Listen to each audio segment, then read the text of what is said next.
I love our community, Elle. I love it. All right, here we go, guys. The Banana Blitz. We got 13 minutes away for this show, so we're going to do it. It's UFC Nashville. We're finally back. Had an off week. It makes us want fights so much more. It's a good show. I like the show a lot. Let me do this for Grant to maybe he can see the card a little bit. But I think it's a really good card. There's a lot of fights on it. Yeah, maybe the main event's a little soft, but Banana Blitz UFC Nashville edition starting right now. Ladies first. Elle, what's the most hype fight for the card for you? The most hype fight for me is easy, and that's Calvin Kattar versus Steve Garcia. I'm so excited for this fight. I don't think the main event and the co-main event have quite enough punch to overshadow how exciting this fight is going to be for me. Nice. All right, Grant, most hype fight for you for UFC Nashville? Honestly, that's the correct answer. Okay. I'm excited about Wonder Boy and Bomb Theme. Like Bomb Theme's kind of on a tear right now. A lot of wins, a lot of finishes. Yep. I'm interested. And dude, Stephen Wonderboy Thompson seems to be the guy that time forgot. So I don't know. I think he's the prospect killer. Yeah, I'm pretty sure he's 51 years old, somewhere around there, and he's still beating guys. So I'm excited about that one. Looks exactly the same as he did when he was 33. Looks younger. Like he looks amazing. We posted on Fight Bananas. I actually don't know the answer. Is Stephen Thompson a future UFC Hall of Famer? Yeah. Okay. I think so. Really? I'm gonna say no. You don't think he gets his flag? I don't think he is right now. Belt, look, he didn't win a belt. Didn't win a belt. What was his fight? Like Rory McDonald versus Robbie Lawler. I agree. I agree with you, Grant. That fight, unbelievable. That's fair. So, what's that fight for you with Wonder Boy? Yeah, I don't know. I can't think of it. You ready for this one? What's his best win? That's an even better question. Let's see. Let's pull it up. I think it's Gilbert Burns. He didn't beat Gilbert Burns. No, he lost that fight. Call yourself an analyst. This is why we can't get UFC credentials, Dave. Honestly, I mean, here's Kevin Holland? Jeff Neal, Vicente Luque, Kevin Holland. Rory McDonald, honestly. Rory, that's a good one. His best win. I think we're forgetting, though, that his era, he was the draw with Woodley, Rory McDonald, Johnny Hendricks, Johnny Hendricks, Jake Ellenberger. That was a sick knockout. I kind of forgot about that fight. That was only it gets funnier because Jake Ellenberger laughed about karate. No, his best win is Robert Whittaker. There you go. There you go. Yeah, he might be a UFC Hall of Famer. After hearing that, the wins of the what Greg said about his length of age is a true story. Kevin Holland, our era, the middle era of Robert Whittaker, and then a Rory McDonald of the era of yesteryear. That's a great little. That's a Hall of Fame career. Yeah. Let me ask you this though. Sure. Every single one of those wins comes with an asterisk. Beat Robert Whittaker at 170. Robert Whittaker at 170. The brain is dehydrated. You're telling me this man gets beat with like a kick to the face and then gets absolutely annihilated by Yoel Romero and just is fine with it? Like, I think that was the weight cut that beat him. And then you go Rory McDonald. Dude, that was when Rory McDonald found Christ. And look, it's not all of us, but he went downhill after that. And I'm super happy for him, but I'm just saying, like, what about the Johnny Hendricks knockout? Johnny Hendricks. In 2016, Johnny Hendricks was still post USADA. Post USADA. Yeah. Did Johnny Hendricks have a win post USADA? I actually don't know. I don't think he did. I don't think so.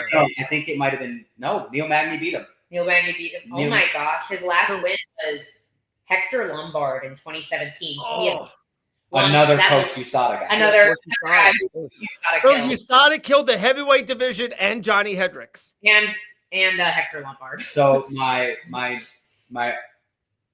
short answer is no. I don't think Stephen Wonderboy Thompson should. No, okay, that's fair. All right, I derailed us. I'm sorry. What is the most underrated banger of UFC Nashville? Underrated banger. See, I don't know if this. I got a good one. I don't have like an underrated. Well, you go first. Nate Landwehr versus Morgan. I don't know how to say it. Shaw, right? See, I don't think that's underrated. I think that people are excited for that fight. That's why I didn't pick that. But I think that's the right answer. That's a banger. I mean, but everybody's talking about Steve Garcia and Calvin Kattar. That's literally, I'm going to be honest with you. I didn't even know. I didn't remember that Nate Landwehr and this guy were on this card. Really? Yeah. No, I agree with Grant on this. I do actually. Yeah, it's underrated. Always talk last post you saw about it. I've been seeing posts about Calvin Kattar and Steve Garcia. How about Mike Davis versus Ramirez? I think Mike Davis, second fight of the night. That's a very underrated, untapped fight right now. That's a more underrated fight in my opinion. But Mitch, that's not a banger. An 0-1 versus 6-2, I believe, if I'm not mistaken, a 6-2 in the UFC. 2 losses being Gilbert, Bonfim. Yeah, like you see what I'm saying? Like, it just doesn't make sense. The only thing that makes less sense than that is Derek Lewis versus a guy with 1 fight in the UFC, and he's a plus 230 underdog. That's insane to me. Whoa, we'll get into that later. Lock of the card, underdog picks. We'll get into that later. What's the guaranteed finish at UFC Nashville? I think I gotta go. Well, I'm kind of leaning towards Austin Lane and Vitor Petrino. Yeah, that's the correct answer. Come on, yeah, that doesn't last 5 minutes. It doesn't. There's no way that goes. Yeah, no way. There's no way that goes 15 minutes. Yeah, doesn't last 5. Sling. That's kind of going to be a banger too, but it might be very short. So I don't know. I'm taking Chitty and Jake Matthews. Nice. That's a good fight. I don't even know who's going to win. I just don't see it going the distance. Chitty is so dangerous in the first round, and Jake Matthews have struggled with those kind of guys. But if he can weather that storm, I just think that Chitty might slow down. So it's like either a 3rd round finish or a 1st round finish. I like it. What fight on UFC Nashville will go the distance? Lauren Murphy and Eduardo Mora. Yeah, same. Who is the underdog pick you guys have for UFC Nashville? I'm taking Derek Lewis. 26 UFC fights versus 1 UFC fight. Yeah. Yeah, I'm surprised he's this big of an underdog, to be honest. When you look at Teixeira, or however you say his name, he's not like a specimen. He's not quick like the champion. He's not shredded like Jalton Almeida. I'm a little confused as to why he's so 8 fights versus 40 fights. That's a big difference. Only in our sport, by the way. Your answer is correct, but for the sake of having a different answer, I would take Jake Matthews as an underdog as well. I think that's a very close fight, and I think it's a very winnable fight for Jake Matthews. He's super tough. Yeah. And he's grindy, and I expect Chidi to slow down if he can't get it done early. So I'm surprised Derek Lewis is as big of an underdog as he is. I know. The UFC, it's what we remember your last. That's it. We don't remember a career. We don't remember legacy, and we remember your last. It's crazy. But that's what's funny to me, because Derek Lewis's last fight looks the exact same as his first fight. No, you're right. You are right. You want somebody that's consistent. It's Derek Lewis. Yes, you're right. Good point. This is the close. Second. He's going to knock out Curtis Blades 3 times in a row, and then lose to Junior Dos Santos with 1 leg. You know what I mean? Like it's crazy, dude. Talking about screw you, Sada. You took away Junior Dos Santos from us. Screw you guys. All right. Well, honestly, I think that if you have after too, right? If you have a weight class as bad as heavyweight, I think they should be allowed to be exempt from drug testing. I don't care about that belt anyway. Like, dude, the heavyweights used to be the most exciting division. We were talking about it. We talked about it. We did it. You had 10 lightweights on the card, and everybody was signing in just to see the heavyweight fight, which was like Cain Velasquez versus Junior Dos Santos. I know. That's a heavyweight fight. A prelim used to be Overeem versus Rosenstrike. Pre-USADA was amazing. Big Nog versus Bigfoot Silva. Come on, incredible. Alistair Overeem versus Brock Lesnar. Get out of here. So fun. Just the pictures of Alistair Overeem from earlier in his UFC career, like they look otherworldly. He doesn't look like a real human 100%. Being. Roy Nelson versus Frank Mir. Just our heavyweight main event is an 8-0 guy versus a 40-fight veteran. Yeah.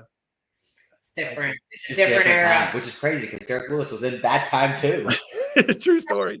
He wasn't on anything, I would guess. All right, this is a good one. I think there's 2 answers, and I would love, this is a good one. Who is the biggest superstar going in to UFC Nashville? Is there one? I mean, it's got to be Derek Lewis, right? Going into it. Yeah, it's got to be Derek Lewis because he's the biggest name. Yeah, 100%. Wonderboy Thompson.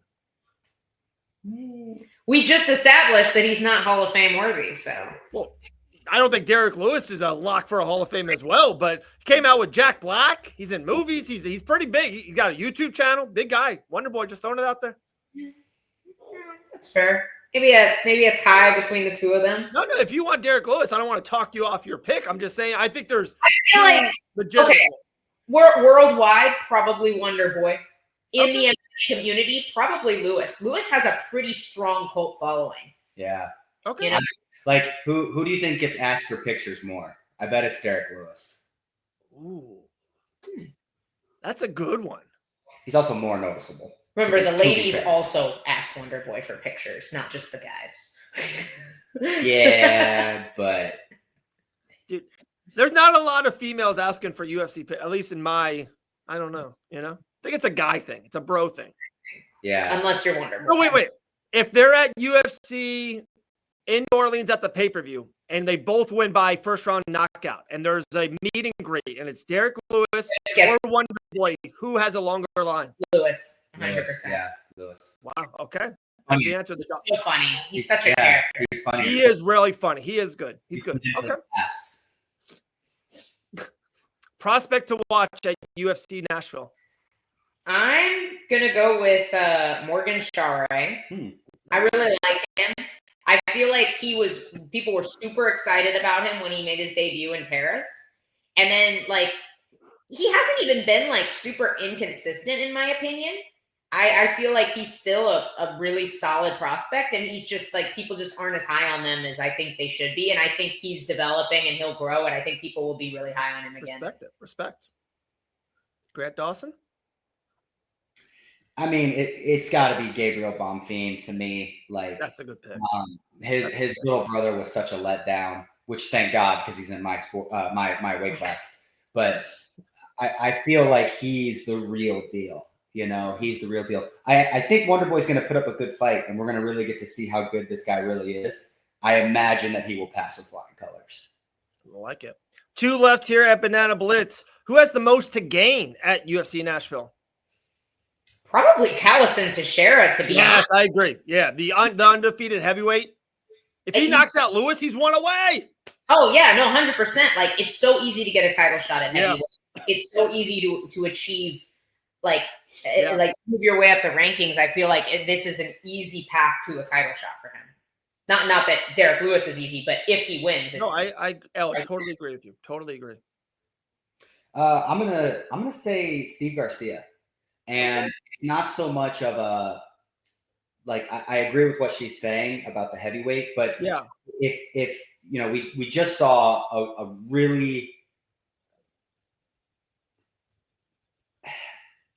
really boring fight. I didn't want to say that because I'm a boring fighter too, but we saw a really boring fight with Yusuf Zalal and Calvin Kattar, and everybody even hating the fight with a win like that is okay, Yusuf Zalal is the real deal. He's ranked now. Yeah. If I remember correctly, if Steve Garcia goes out there and knocks him out, I think you have to argue okay, this dude's legit. Real deal. That's fair. Let's put him ahead of these guys. I think Steve Garcia, depending on how he wins, if he even does win, which I think he will, but I think he's got his next fight could be somebody on the Josh Emmett level. Oh, I agree. And to the same argument, I feel like he's been on a heck of a tear and has been been waiting for this moment for a while, and he just hasn't gotten that right matchup that will give him this. So that's a good answer. We talked with Steve 2 weeks ago, Elle. We talked about a futuristic. If he wins this one, maybe it's him versus Aljamain Sterling, kind of a headliner of an Apex kind of a card. He's that much of a jump. You're right. Josh Emmett, Aljo in that realm, 6 through 11, or it could be Mosar's 33rd straight featherweight fight of him not fighting for the championship. Either or. I actually could see him fighting Aaron Pico, assuming. Yeah, good point. Yes, that's a good one. As a maybe fight night headliner at the Apex. That'd be a fun fight. Co-main event. We just saw the Pitbull brother. He lost to somebody way up in the rankings, and now he's got an interesting matchup in a co-main event, which I'm totally blanking on who he's fighting. Ige. Thank you. Yeah. Like that makes sense. You right. If Pico loses a Steve Garcia after a knockout of Calvin Kattar, that makes a lot of sense. Yeah, I love it. Last one here, Banana Blitz, and then one last fun thing when we this is because we're past the 2 hours. We can be really this is straight fight bananas, loyalists. But who has the most to lose now here, guys? We talked about gaining and winning. If they lose this fight, they go down the list. Who has the most to lose at UFC Nashville? I have my answer pretty locked Grant in. said his name 3-4 times. That's the one I'm leaning on. So let's see if he says it again right now. Go with the Grant. Bonfim. Yeah. I think it's Bonfim. He loses to Wonderboy. Yeah, I agree. Grant? I'm going to disagree. Okay. Just on one, I think he's the second person who has the most to lose. Okay. Just because anything can happen. I got knocked out by Bobby Green, absolutely flatlined, and now the only person who reminds me of that is my dad. So it's like, you have time to recover from this. You have time to come back from this. I think that if Calvin Kattar loses this fight, we'd never see. Nobody talks about Calvin Kattar anymore. I think we never see a Calvin Kattar that is revamped, rejuiced, reinvigorated. We never get to see that. I think he's done. I think he becomes I hate to say this because he just beat me, Bobby Green of featherweight. Hey, we have this prospect. Do you want to get knocked out by him? Sure. I think that's the right answer. Yeah. Wow. Calvin Kattar headlines Game Bred Bare Knuckle in the fall. That's what you're maybe saying if he loses this fight. That's not what I said. Okay. All right. Honestly, it was way worse. Jeez. No, I think that's the right answer. That is, yeah. Bonfim has plenty of time to bounce back. Oh, yeah. And it's like it's such a competitive weight class, and also Wonderboy's such a hard puzzle. Sometimes you could be the better fighter, but you just couldn't figure the puzzle out in 15 minutes and you lost. It could just be tough. So, Allie's in our house. You gotta go. No. Okay. All right. No. So that was Banana Blitz. There we go. We are done.